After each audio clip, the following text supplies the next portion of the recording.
मैंने आज फिर वो पुराना खत खोला। वही खत जो तुमने उस दिन छोड़ा था जब तुम बिना कुछ कहे चली गई थीं। तुम्हारी लिखावट अब भी वैसी ही है, थोड़ी टेढ़ी पर सच्ची।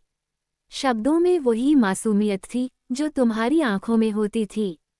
हमारी पहली मुलाकात कॉलेज की लाइब्रेरी में हुई थी। तुमने मुझसे एक किताब मांगी थी और मैं बस तुम्हें देखता रह गया था। वक्त के साथ वो किताबें बहाना बन गईं और मुलाकातें बढ़ने लगीं।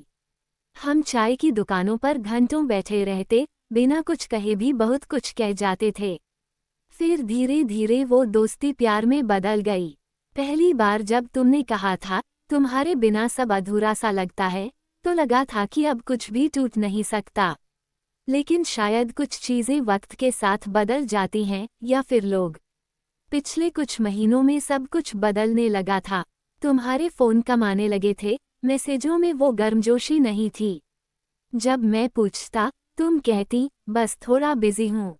मैं समझना चाहता था, पर शायद मैं सिर्फ बहाने समझता रहा। फिर एक दिन, तुम मिलने आईं। तुम्हारी आंखों में एक अजीब सी थकान थी और हाथ में वो खत। तुमने बस इतना कहा, माफ करना, पर अब और नहीं हो पा रहा। और फिर बिना जवाब सुने चली गईं। खत में तुमने लिखा था, मैं अब खुद को खोती जा रही हूँ इस रिश्ते में। शायद हमने जो सोचा था, वो सब बस एक खूबसूरत सपना था। और अब उस सपने से जागना जरूरी हो गया है। मैं तुम्हें कभी तकलीफ देना नहीं चाहती थी, लेकिन अब साथ रहकर भी अगर दूरी महसूस हो रही है, तो बेहतर है कि हम अलग हो जाएं। मैंने उस दिन बहुत कोशिश की, खुद को समझाने की, तुम्हें समझने की।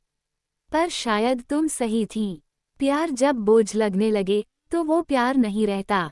आज इतने महीने बाद भी, जब मैं वो खत पढ़ता हूँ, तो आंखें भीग जाती हैं। पर अब शिकायत नहीं है। बस शुक्रगुजार हूँ उस वक्त का, जो हमने साथ बिताया। क्योंकि जितना तुम्हारा जाना तकलीफदेह था, उतना ही तुम्हारा